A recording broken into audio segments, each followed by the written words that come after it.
એક વધુ મોટો ખુલાસો રાજકોટ અગ્નિકાંડ મુદ્દે થઈ રહ્યો છે। દુર્ઘટના સમયે ગેમ ઝોનમાં બ્લાસ્ટ થયો હતો, જેના કારણે આગ વધુ વિકરાળ બની।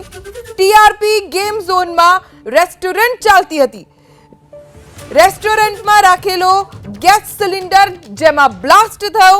સિલિન્ડર બ્લાસ્ટ થતા આગ વધુ વિકરાળ બની। પેટ્રોલ ડીઝલના જથ્થાના કારણે આગ વધારે ઝડપથી ફેલાઈ અને 28 લોકો જીવતા ભડથું થઈ ગયા। દુર્ઘટના સમયે બ્લાસ્ટ થયો। ટીઆરપી ગેમ ઝોનમાં રેસ્ટોરન્ટ ચાલતી।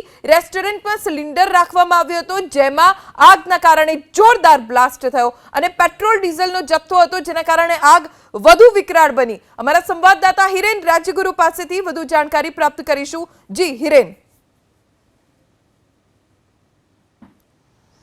ધ્વની, બિલકુલ ત્યાં એક રેસ્ટોરન્ટ પણ ચાલતી હતી ટીઆરપી ગેમ ઝોન કે જ્યાં શનિવારે સાંજે આ દુર્ઘટના બની અને 28 જેટલા લોકોના જે મૃત્યુ થયા છે એ ટીઆરપી ગેમ ઝોનની અંદર રેસ્ટોરન્ટ ચાલતી હતી અને આ રેસ્ટોરન્ટ પણ ગેરકાયદે ચાલતી હતી। તેની પણ કોઈ પણ પ્રકારની મંજૂરી ત્યાં લેવામાં નહોતી આવી। રેસ્ટોરન્ટ ચાલતી હતી એટલે સ્વાભાવિક ત્યાં ગેસ સિલિન્ડર રાખવામાં આવ્યા હતા અને જ્યારે આગ લાગી ત્યારે આ ગેસ સિલિન્ડરના બ્લાસ્ટ થયા હતા અને આ બ્લાસ્ટ થયો તેના કારણે આગ ઝડપથી ફેલાઈ હતી અને વધારે જગ્યામાં ફેલાઈ હતી, જેના કારણે આગે વિકરાળ સ્વરૂપ લીધું હતું। આ ઉપરાંત ત્યાં પેટ્રોલ અને ડીઝલનો જથ્થો પણ રાખવામાં આવ્યો હતો, જે પહેલા દિવસથી એબીપી અસ્મિતા કહી રહ્યું છે કે ત્યાં પેટ્રોલનો અને ડીઝલનો મોટા પ્રમાણમાં જથ્થો રાખવામાં આવ્યો હતો અને એ જથ્થો શા માટે રાખવામાં આવ્યો હતો કે ત્યાં જે સ્પોર્ટ્સ કાર ચાલતી હોય છે તેના માટે પેટ્રોલ અને જનરેટર રાખવામાં આવ્યું હતું, તેના માટે ડીઝલનો જથ્થો રાખવામાં આવ્યો હતો।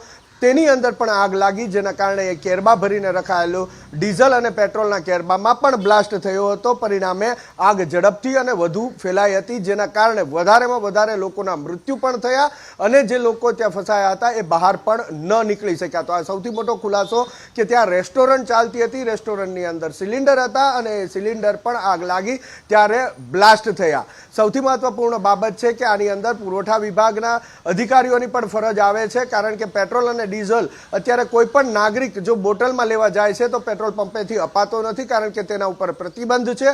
તો આ કેરબાની અંદર પેટ્રોલ અને ડીઝલનો જથ્થો કેવી રીતે આવ્યો? આ ઉપરાંત જો કોઈ પણ જગ્યાએ આ પ્રમાણે પેટ્રોલ અને ડીઝલનો જથ્થો રાખવો હોય છે તો તેની આગોતરી મંજૂરી લેવી પડતી હોય છે અને પુરવઠા વિભાગ એની મંજૂરી આપતી હોય છે। તો શું આની અંદર મંજૂરી આપવામાં આવી હતી કે પછી વગર મંજૂરીએ પેટ્રોલ ડીઝલનો જથ્થો રાખવામાં આવ્યો હતો? રેસ્ટોરન્ટની વાત કરીએ તો રેસ્ટોરન્ટ ચલાવવા માટે પણ એક પ્રકારના લાયસન્સની જરૂર હોય છે અને ત્યાં પણ જ્યારે આ પ્રકારે ગેસ સિલિન્ડર રખાતું હોય છે તો કેટલીક બાબતોને પાલન કરવું પડતું હોય છે, કેટલાક નિયમોનું। તો આ રેસ્ટોરન્ટનું પણ લાયસન્સ હતું કે નહીં ટીઆરપી ગેમ ઝોનવાળા પાસે, એ પણ તપાસનો વિષય છે અને મોટાભાગે કોઈ પણ પ્રકારની જાણકારી કોઈ સરકારી ચોપડે આ રેસ્ટોરન્ટ કે રેસ્ટોરન્ટની અંદર રહેલા ગેસ સિલિન્ડર હતી નહીં। સૌથી મહત્વપૂર્ણ બાબત કે આગ લાગી તેનું કારણ વેલ્ડિંગ છે, પરંતુ આગ જે ફેલાઈ અને વિકરાળ થઈ તેની પાછળનું કારણ ગેસ સિલિન્ડરનો બ્લાસ્ટ, પેટ્રોલ અને ડીઝલના કેરબા જે રાખવામાં આવ્યા હતા તેની અંદર જે બ્લાસ્ટ થયો તેના કારણે આગે વિકરાળ સ્વરૂપ ધારણ કર્યું। જો કદાચ આ બે વસ્તુ ત્યાં ના હોત,